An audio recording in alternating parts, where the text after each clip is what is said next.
বিদ্রোহী গোষ্ঠীর হাতে ক্ষমতাচ্যুত হয়ে সিরিয়া ছেড়ে পালিয়েছেন প্রেসিডেন্ট বাশার আল আসাদ।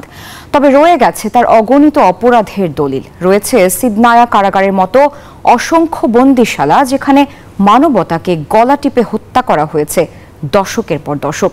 নারী বন্দীদের ওপর চলেছে যৌন নির্যাতনের মতো ঘটনা। আসাদ পরিবারের শাসনামলের বর্বরতার অসংখ্য নজির সৃষ্টি হয়েছে সিরিয়ার সিদনায়া কারাগারে। এ পর্যন্ত ক্যামেরায় ধারণকৃত মুক্তিপ্রাপ্ত বন্দীদের অবস্থা সিদনায়ে আসাদের নির্মমতাকে বিশ্বের সামনে দলিল হিসেবে প্রকাশ করেছে। কুখ্যাত বন্দিশালায় একজন দুজন নয়, শত শত নারী বন্দীকে মুক্ত করেছে বিদ্রোহীরা। অনেক নারী বন্দীরই বিশ্বাস করতে কষ্ট হচ্ছিল তাদের বন্দী দশা থেকে মুক্তির ঘটনা। আন্তর্জাতিক বিভিন্ন গণমাধ্যম এবং মানবাধিকার সংস্থা বলছে, সিদনায়া সহ এসব কারাগারে বছরের পর বছর ধরে বন্দী থাকা নারীদেরও পাওয়া গেছে। বন্দী নারীদের উপর ধর্ষণ সহ বিভিন্ন ধরনের যৌন নিপীড়ন চালাতো আসাদ সেনারা। 1970-এর দশকে বাশার আল আসাদের পিতা হাফেজ আসাদ সিদনায়া কারাগারটি নির্মাণ করেন।